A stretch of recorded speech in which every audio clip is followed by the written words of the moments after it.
it the side of the wrestlers or that of Brij Bhushan Sharan, who's a BJP MP. Now, it's interesting if you look at the subtext of these figures. Who is speaking the truth? That was the question which was posed to the people, and it's very, very interesting when you look at it, viewers, because this is the opposition vote. So yes, 75% of those who vote for the opposition traditionally say that they believe that the wrestlers are speaking the truth. Only 12% say that Brij Bhushan is speaking the truth. What is interesting is the NDA vote. Now, this is what's really interesting, because those who traditionally vote for the Bharatiya Janata Party, 54% of them say that the wrestlers are speaking the truth, and only 26% say that Brij Bhushan is telling the truth. So 67% in totality, a whopping 67% actually believe that the wrestlers are right. And Rahul, I'm going to come to you. Mr. Nate wants to make a point, but Mr. Nate, you know, which Rahul also suggests that the situation is already political because a BJP MP is involved. But the larger context is for possibly the NDA voter or the BJP voter who, by this survey, 54% of it feels that the wrestlers are right the minute they see the Congress on the same platform or the opposition on the same platform as the wrestlers, will possibly shift. So it's a disservice that you might be doing thinking you're doing the right thing. No, but Preeti, you know, I take a lot of offense to that statement being repeatedly made on it's a political issue, it's a not political issue. India's most decorated athletes are sitting in protest for the last 40 days. They have accused a man, forget that he's a BJP MP, they have accused a man of sexual assault and sexual violence. What do you expect India's opposition to do? Sit at home and bake bread? Obviously, India's opposition is going to question this. We are supposed to stand with these daughters. So I don't understand this whole argument of politicizing it. Yes, it should be political. This is about half the population of this country, and may I dare say the world.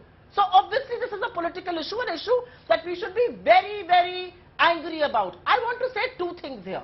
I would believe, and getting the survey that C Voter has done, why am I not tempted to believe that the government has got off its high horse only after seeing the numbers? Because the numbers are squarely against them and their brazen attitude. And I also want to ask one more question. Today, Shri Anurag Golimaro Thakurji had a meeting with these wrestlers.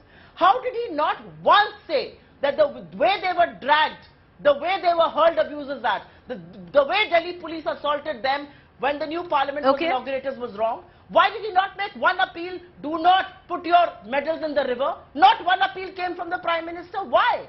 And which is why the question that this brazen attitude, no appeal on medals, letting them be there for 40 days, assaulting them, keeping quiet when the police is doing what it's doing, that shows you that the BJP has a lot to answer for. Okay, I want to bring it. Absolutely, it's a political issue. All right, should be.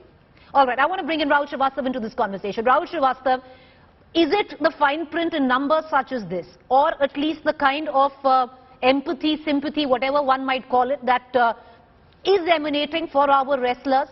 Is there a division where the incumbent government is concerned on the handling of the issue? Is there a rethink somewhere? What made an Anurag Thakur publicly reach out to these wrestlers?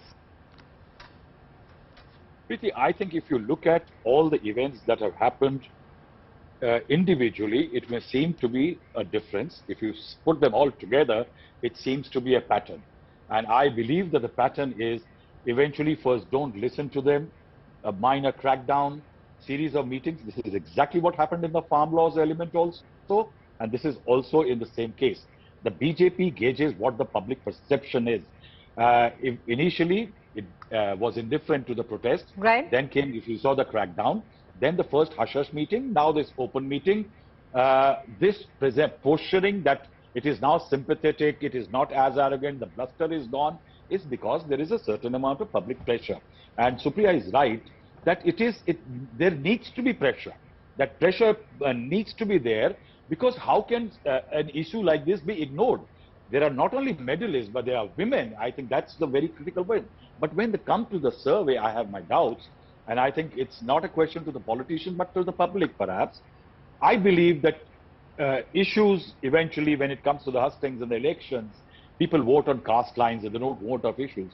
In the ideal world, they should be. But in the And ideal is that, world, okay, let me ask, Sharan Singh okay. should be an MP. But and I Rahul think in the Srivastava, ideal let world, me ask you an uncomfortable men should question not be which molesting possibly the women. BJP is not talking about. When we talk about when it comes down to the hustings, it will come down to caste and influence. The sheer fact that many speak of the influence that Brij Bhushan enjoys, not to just in his seat or the Gonda area, but at least 5 seats around that.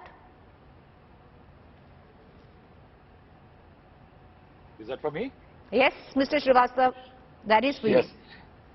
Yes. See, I think the political compulsions are being weighed, and that is why that ring fence around Brij Bhushan Sharan Singh, and that's there largely because of it. One, the Thakur vote, 7.5%. Are they going to vote as somebody who are sympathetic to the wrestlers, or their own caste dynamics are going to dictate the vote? Brij Bhushan Sharan Singh is critical. In Rajasthan, Brij Bhushan Singh Kshatriya pride may come in. One never knows with the voters. Also, if it becomes a Jat versus the rest battle, in Haryana it has worked very well for the BJP since 2014, since Mr. Khattar was brought in. Political compulsions dictate much more. I think justice usually gets defeated by compulsions. Right. Okay, I need to end this debate. Okay, Mr. Mr. Nick, I know you want to come in, but let's avoid getting into a political mudslinging fest because there is just nobody to counter it. Go ahead, ma'am. 10 seconds. That's it. Not at all. Not at all. I am not getting into political mudslinging. I come from the region he belongs to. I come from Eastern UP, and woefully I also come from the same community, and I don't think anybody likes girls being treated the way they have been treated. It's not political. It is absolutely societal, and I think the government should have woken up a long time back. Okay. Even now, this is just cover up. This is polishing the surface. They're not doing much. They should have been on this show to answer. Okay, we are hoping that tomorrow we have somebody from the Bharatiya Janata Party who joins us.